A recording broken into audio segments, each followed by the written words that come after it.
가장 큰 패배자는 이스라엘입니다. 이스라엘 얻은 게 없어요. 오히려 이란이 더 좋은 방향으로 나갈 수밖에 없는 상황이 됐기 때문에 이스라엘 수는 뼈 아플 겁니다. 주변 국가들 너무 많이 맞았어요. 근데 카타르는 돈을 주고도 아마 좀 맞은 것 같아요. 미국이 도와줄 거라고 생각했는데 몰락할 거라고 봤던 이란이 버티고 오히려 MOU에서 저렇게 많은 거 얻어내는 거면 승자는 이란, 완벽한 패자는 이스라엘. 아래도 될 전쟁을 한 미국도 역시 패자. 이번 전쟁으로 이스라엘은 원하는 것을 얻었다고 보시나요? 아니면 오히려 장기적으로는 더 큰 부담을 안게 됐다고 보시나요? 이스라엘을 얻은 거 별로 없는 것 같아요. 그러니까 이란이 힘이 약해진 것은 얻은 거라고 봤지만 지금 미국과 MOU에서 만약에 정상적으로 다 된다면 이란이 가질 수 있는 경제 발전력은 어마어마합니다. 그러면 이스라엘은 지금 물어볼 거예요. 전쟁 왜 했지? 오히려 지금 전쟁 안 하고 놔두는 것보다 이란이 더 훨씬 더 세지게 되니까 이스라엘로서 얻은 거 없어요. 이란은 얼마나 피해가 컸냐면요.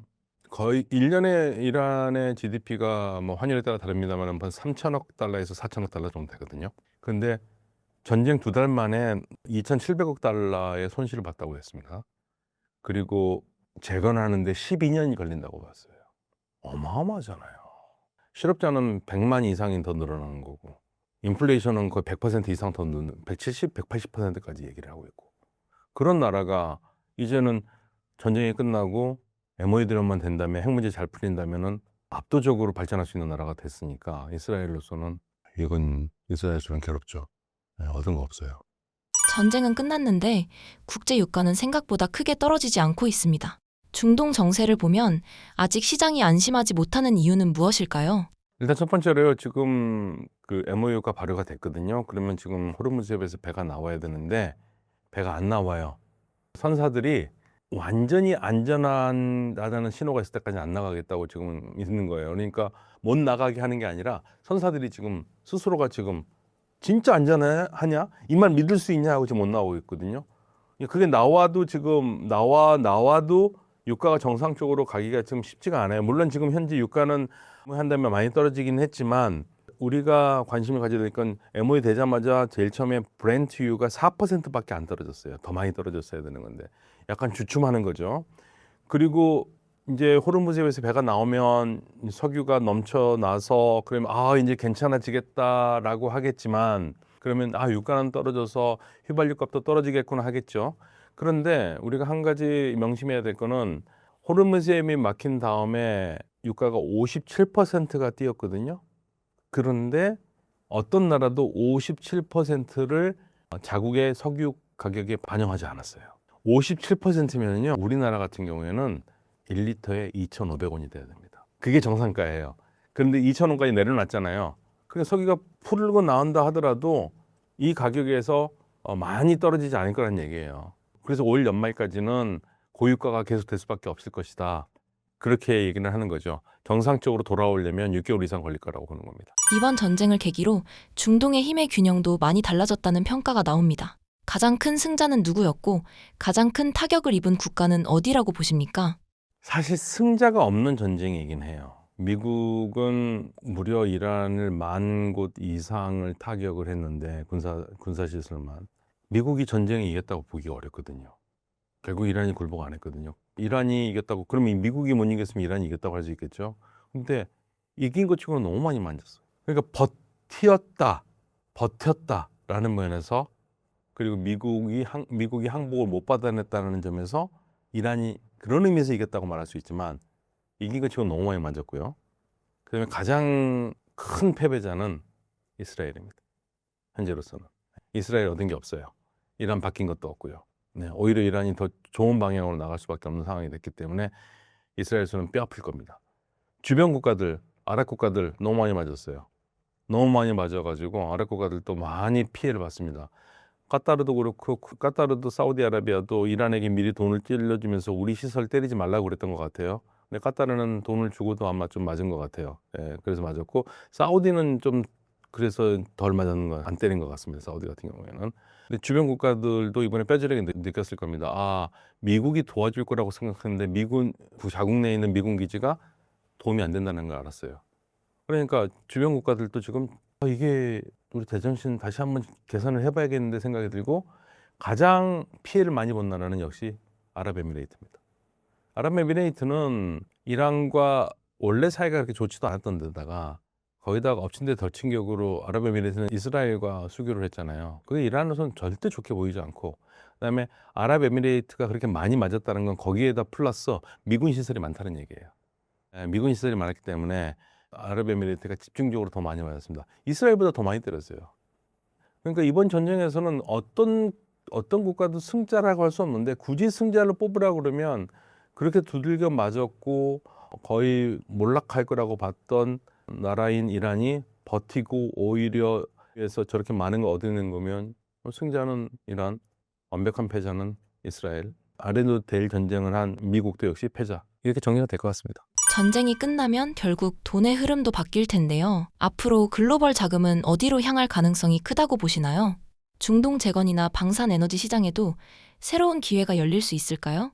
일단 전쟁이 끝나면은요, 그동안 많은 국가들이 미뤄왔던 방산 계약도 할 거고, 그러면 지금 8월까지는 방산 쪽에서 활발하게 뭔가 이루어질 가능성이 커요. 그래서 우리나라 방산 주식이 좋아질 거라는 분석가들의 의견이 있습니다. 제가 분석한 건 아닙니다.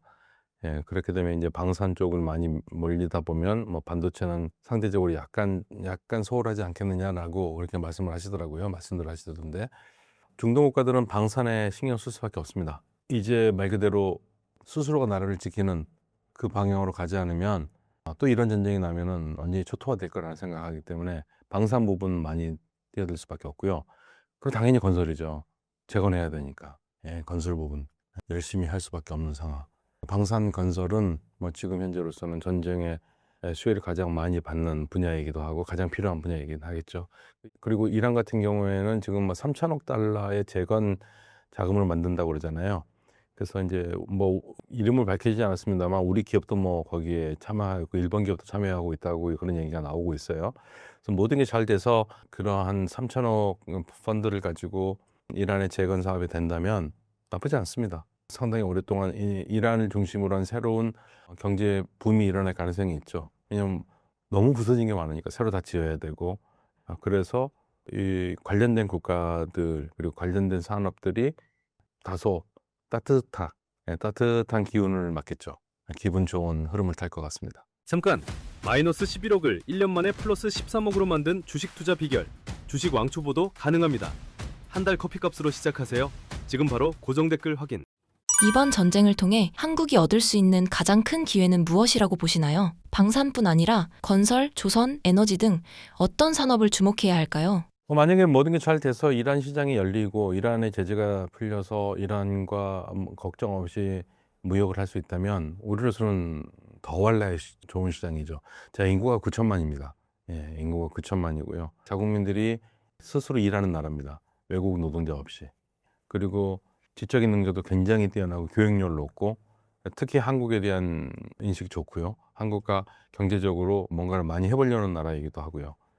그런 나라이기 때문에 이란은 정상적인 상태에서 우리와 관계가 된다면 한국에게는 한 세대의 번영을 이루어다 줄 아주 중요한 시장으로 작동할 거예요.